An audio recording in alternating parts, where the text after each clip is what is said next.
আইয়ুব আলাইহিস সালামের কত বড় রোগ হয়েছে, শরীর পোকায় ধরেছে, জর্জরিত হয়েছে, দুর্গন্ধ হয়েছে, গ্রামের লোকেরা তাকে বের করে দিয়েছে, স্ত্রী পুত্র পরিজন সব চলে গিয়েছে। এমনকি জিহ্বায় যখন পোকা ধরল, হযরত আইয়ুব আলাইহিস সালাম আল্লাহ রাব্বুল আলামিনের দরবারে ফরিয়াদ করলেন, আন্নী মাসসানিয়াদ-দুররু ওয়া আনতা আরহামুর রাহিমিন। আয় আল্লাহ, আমি অসুস্থ হয়ে পড়েছি, আমি রোগাক্রান্ত হয়েছি, আর তোমার নাম রহমান রহিম, তুমি আমাকে রোগমুক্ত করো। হযরত আইয়ুব আলাইহিস সালাম আল্লাহর দরবারে ফরিয়াদ করলেন, রব্বুল আলামিন সারা শরীরে পোকায় জর্জরিত হয়ে গেছে, এখন আমার জিহ্বায় পোকা ধরেছে, মাবুদ গো আমি তোমার কাছে ফরিয়াদ করি, আমার জিহ্বায় পোকা দিও না, কারণ জিহ্বাটাও যদি নষ্ট হয়ে যায় তাহলে তোমার মতো আল্লাহর জিকির আমি কি দিয়া করব। হযরত আইয়ুব আলাইহিস সালাম আল্লাহ পাকের কাছে যখন এ ধরনের ফরিয়াদ জানালেন, রব্বুল আলামিন তাকে তার রোগ মুক্ত করে দিলেন, তার স্ত্রী পুত্র সব আল্লাহ রব্বুল আলামিন ফিরাইয়া দিলেন। সুবহানাল্লাহ। সুতরাং মুমিন ব্যক্তি, কোরআন শরীফে সব আছে, কোরআনের মতো শ্রেষ্ঠ ওয়াজের কিতাব পৃথিবীতে আর শুধু বোঝার দরকার। বিপদে যত বড় বিপদ আসুক, কোন বিপদে মুমিন ধৈর্য হারাবে না। হযরত ইয়াকুব আলাইহিস সালামের ছেলে ইউসুফ আলাইহিস সালামকে যখন তিনি হারায় ফেললেন, তিনি অধৈর্য হয়ে গেছিলেন নাকি? অধৈর্য হন নাই। কারণ আমি আমার বক্তৃতার সূচনায় বলেছি, আমরা কল্যাণ বুঝি না, অকল্যাণও বুঝি না। কোন বিপদ আসতে পারে আমরা হয়রান হয়ে যাই, কিন্তু বিপদের মধ্যে কল্যাণ আছে আমরা তা বুঝতে পারি না। কথা বুঝে আসছে? হযরত ইউসুফ আলাইহিস সালামকে কুয়ার ভিতরে ফেলে দেওয়া হলো। 11 ভাই মনে করেছে কুয়ার ভিতরে ফেলে দিয়া ইউসুফ আলাইহিস সালামকে মেরে ফেললাম, কিন্তু তারা বোঝে নাই আসল কামটা কি হয়েছে।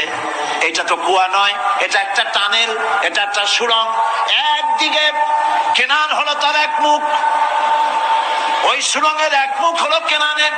কেনান ইউসুফ আলাইহিস সালামকে ফেলে দেওয়া হলো কুয়ার ভিতরে মারার জন্য, কিন্তু আল্লাহ পাকের ইচ্ছা ইউসুফ আলাইহিস সালাম মরবে না।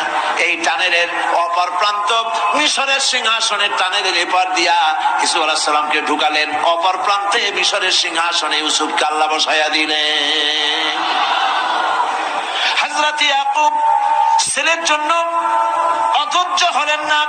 যখন তিনি খবর পেলেন ছেলে বাঘে খেয়ে ফেলেছে, তিনি তখন বলেছেন, ফাসাবুরুন জামিলুন আসাল্লাহু আইয়াতিয়ানি বিহিম জামিআ ইন্নাহু হুয়াল আলিমুল হাকীম। ফাসাবরুন জামিল, আমি উত্তম ভাবে ধৈর্য ধারণ করলাম, এবং আমি বিশ্বাস করি আল্লাহ রাব্বুল আলামিন আমার হারানো সবকিছু আমাকে ফিরাই দিবেন। বহু বছর পর যখন হযরত ইউসুফ আলাইহিস সালাম প্রেসিডেন্ট হয়েছেন মিশরের, 11 ভাই গেল সেখানে সাহায্য আনার জন্য। সেই ঘটনা তো শোনাবো না, এমনি বলে যাচ্ছি। এরপরে তিনি তাদেরকে পরিচয় দিলেন, ওরা ভয় পেয়ে গেল। তিনি বললেন, ভয়ের কোনো কারণ নাই, লা তাসরিবা আলাইকুমুল ইয়াউম, আজকে আমি কোনো প্রতিশোধ তোমাদের নেব না। সুবহানাল্লাহ। এর নাম পয়গম্বর, এর নাম কি? আল্লাহর নবী। আমি আজকে কোনো প্রতিশোধ তোমাদের নেব না, তোমরা যাও। পিতার অবস্থা তিনি জানলেন, কাঁদতে কাঁদতে পিতার চোখ দুটো নষ্ট হয়ে গেছে। ইয়াকুব আলাইহিস সালাম, হযরত ইউসুফ আলাইহিস সালাম বললেন, যাও। নিজের জামাটা খুললেন, গায়ের জামা খুলে বললেন, ভাইরা আমার এই জামা নিয়ে যাও, আর আমার আব্বার চোখের উপরে এই জামাটা রেখে দিও।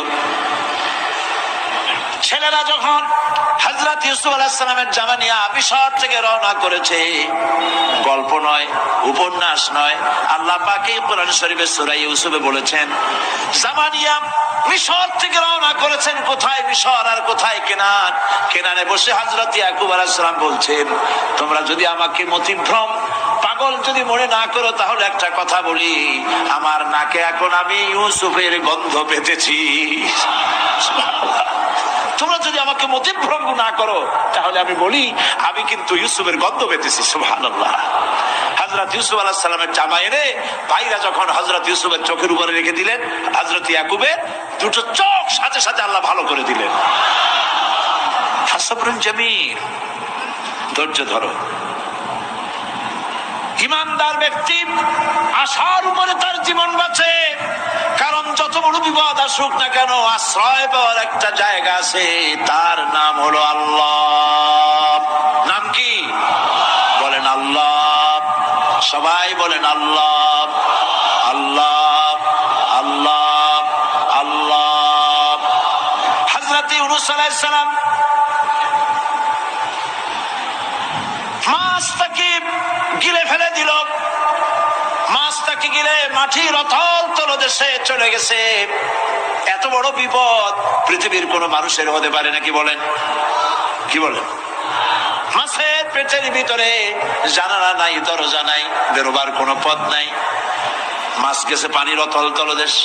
আল্লাহ পাক কোরআন শরীফের ভিতরে মানুষকে শোনান, আল্লাহ ওয়াজ করছেন, সুবহানাল্লাহ বলেন। আল্লাহ পৃথিবীর মানুষকে ওয়াজ করছেন, দুনিয়ার মানুষকে শোনান। আমার ইউনূস তো ধৈর্য হারা হয় নাই। ওয়াযান্নুন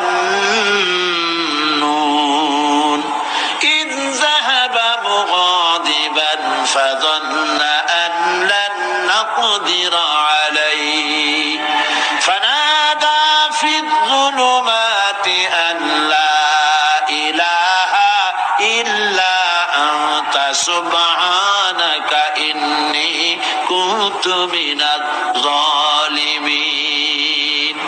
ফানাদা ফিয-যুলুমাত,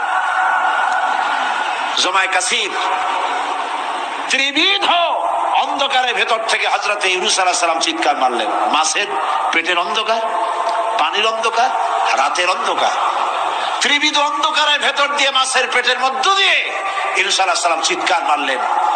অধৈর্য হন নাই, হার্ট ফেল করেন নাই। তিনি বলছেন, পড়েন আমার সাথে, লা ইলাহা ইল্লা আনতা সুবহানাকা ইন্নী কুনতু মিনাজ-যালিমিন। তুমি ছাড়া কোনো ইলাহ নাই, কোনো পোষ্য নাই, মাবুদ নাই। তোমার পবিত্রতা ঘোষণা করছি, আমি জালিমদের অন্তর্ভুক্ত হয়ে গেছি। ইউনূস আলাইহিস সালাম যখন কাঁদতেছিলেন, আল্লাহ রাব্বুল আলামিন সেই কান্না শুনেছিলেন কিনা? বলেন, শুনছিলেন কিনা? শুনতে পেয়েছিলেন কিনা? পানির ভিতরে কেউ শোনে নাই, মাছের পেটের ভিতরে ইউনূস আলাইহিস সালাম কিভাবে চিৎকার করছেন, মাছের পেটের ভিতরের আওয়াজ পানির ভিতরে কেউ শোনে নাই, জমিনের কেউ শোনে নাই, অন্তরিক্ষে কেউ শোনে নাই, সাত আকাশের ভিতরে কেউ শোনে নাই, কিন্তু আরশে আজিমের মালিক আল্লাহ রব্বুল আলামিন শুনতে পেয়েছেন। সঙ্গে সঙ্গে রব্বুল আলামিন জবাব দিলেন, ফাস্তাজাবনা লাহু ওয়া নাজ্জাইনাহু মিনাল গাম্মি ওয়া কাযালিকা নুনজিল মুমিনিন।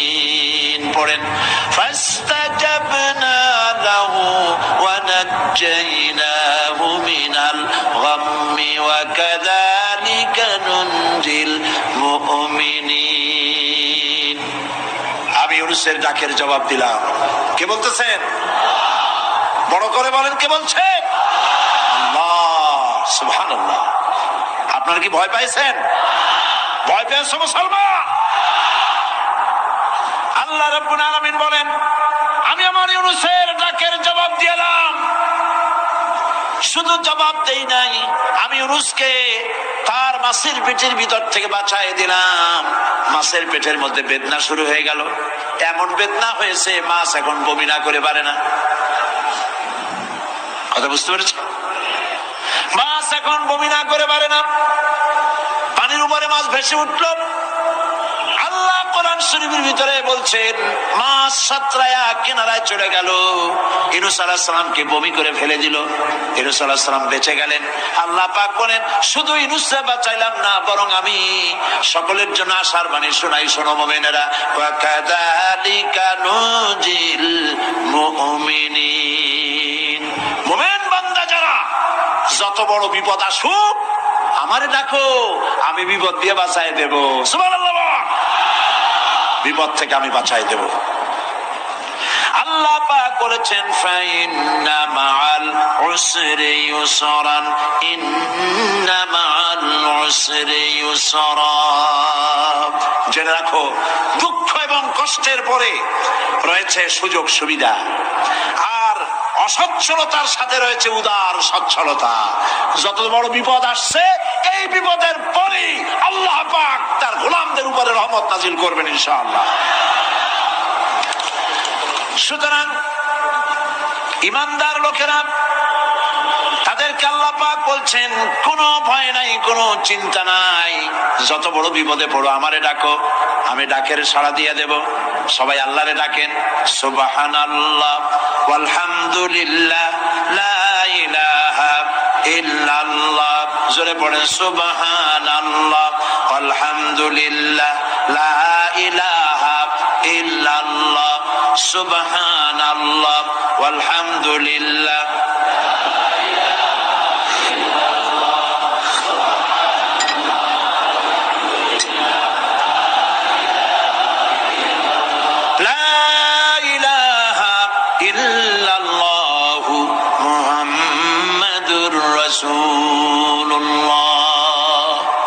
আল্লাহর উপরে ঈমান আনলে যত ফায়দা হয়, এত ফায়দা দুনিয়ায় কোথাও নাই। সুবহানাল্লাহ। আল্লাহর উপর ঈমান আনার ৫ম নম্বরের ফায়দা কয়টা বলছি? 5টা বলছি। আপনাদের অসুবিধা হচ্ছে নাকি? তাড়াতাড়ি শেষ করতেছি। 6টা বলবো, 6টা বলবো। এ হলো ৫ম নম্বর। তারপর আমরা দোয়া করব। দোয়ার দরকার আছে কিনা এই সময়? ৫ম নম্বরে আল্লাহর উপরে ঈমান আনলে পরে আরেকটি বড় ফায়দা, সেটা হলো কঠিন এবং কঠোর বিপদে আল্লাহ পাক তার মধ্যে অবিচলতার এবং ধৈর্য ধরার তৌফিক দিয়ে দেন। সুবহানাল্লাহ। যত বড় বিপদ আসুক, সেই বিপদে মুসিবতে আল্লাহ পাক মুমিনদেরকে আল্লাহর উপরে নির্ভরতা শিখায় দেন। সুবহানাল্লাহ।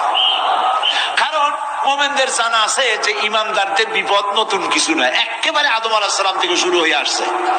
ঠিক কিনা? আদম আলাইহিস সালামের বিপদ হয় নাই? আদম আলাইহিস সালামের বিপদ কি? শয়তান। তার বিপদ কি?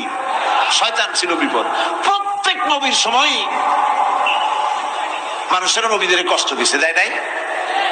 বিশ্বকবি ইকবাল বলেছেন, সতীজা কা রহা হ্যায় আসল সে দায়ম রোজ, সতীজা কা রহা হ্যায় আসল সে দায়ম রোজ, চরাগে মুস্তফা বি সে শরারে বুল হাবিস।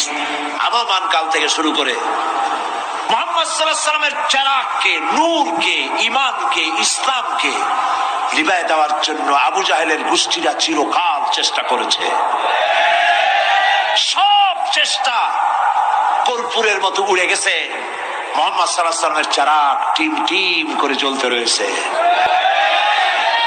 আল্লাহ পাক বলছেন, ইউরিদুনা লিইউতফিউ নূরাল্লাহি বিআফওয়াহিহিম ওয়াল্লাহু মুতিম্মু নূরিহি ওয়ালাউ কারিহাল কাফিরুন। ওরা চায় মুখের ফু দিয়া, কারা? কাফেরেরা। ইসলাম সহ্য করতে পারে না যারা, ওরা চায় মুখের ফু দিয়া আমার আলোটাকে নির্বাপিত করে দেবে। আল্লাহ পাক বলেন, ওয়াল্লাহু মুতিম্মু নূরি, আমি আমার নূরকে পূর্ণতা দান করব, তাতে কাফির বেঈমানদের মনের ভিতরে যত জ্বালা হোক, যন্ত্রণা হোক, ওদের কলজা যত পুড়ুক, ইসলাম তার বিজয় পতাকা নিয়ে উঠবে, কেউ ঠেকাতে পারবে না। আল্লাহ রাব্বুল আলামিন, আল্লাহ পাক বলছেন, ওয়া কাযালিকা জাআলনা লিকুল্লি নাবিয়্যিন আদুওয়াম মিনাল মুজরিমিন। আর এমনি করে আমি সকল নবীর শত্রু বানিয়েছি সব পাপিষ্ঠ অপরাধ প্রবণ লোকদের। শুনছেন কথা? শোনেন নাই? আল্লাহ পাক বলছেন, দুনিয়ার সব নবীদের তাদের তাদের জন্য আমি শত্রু বানাইছি কাদেরকে? যারা সব থেকে বেশি পাপিষ্ঠ, অপরাধ প্রবণ। এরা হচ্ছে নবীর দুশমন। এরা সব দুশ্মনী করেছে। আজও দেশের আলেমদের সাথে দুশ্মনী করে সবচাইতে বড় পাপিষ্ঠরা। এটা কোরআন। এটা কি কোরআন? জোরে বলে এটা কি? আল্লাহ রাব্বুল আলামিন বলছেন, ওয়া কাযালিকা জাআলনা লিকুল্লি নাবিয়্যিন আদুওয়াম মিনাল মুজরিমিন। সব পাপীরা, পাপিষ্ঠরা আমার দ্বীনের দাওয়াত যারা দেয় তাদেরকে জীবনের দুশমন মনে করে। কেন? শোনেন, আমি কার ওয়াজ শোনাচ্ছি? কার ওয়াজ শোনাচ্ছি? আমার আল্লাহর ওয়াজ। অপরাধটা কি? নবীদের বিরুদ্ধে, নবীর ওয়ারিস ওয়ারাসাতুল আম্বিয়া কারা? তো তাদের বিরুদ্ধে তাদের অপরাধটা কি? তাদের অপরাধ সম্পর্কে আল্লাহ নিজে বলেন, ওয়ামা নাকামু মিনহুম ইল্লা আন ইউমিনু বিল্লাহিল আজিজিল হামিদ। এদের বিরুদ্ধে অ্যাকশন নেওয়ার আর কোন অপরাধ ওদের নাই। ওদের একমাত্র অপরাধ, ওরা আল্লাহর জমিনে আল্লাহর আইন প্রতিষ্ঠা করতে চায়।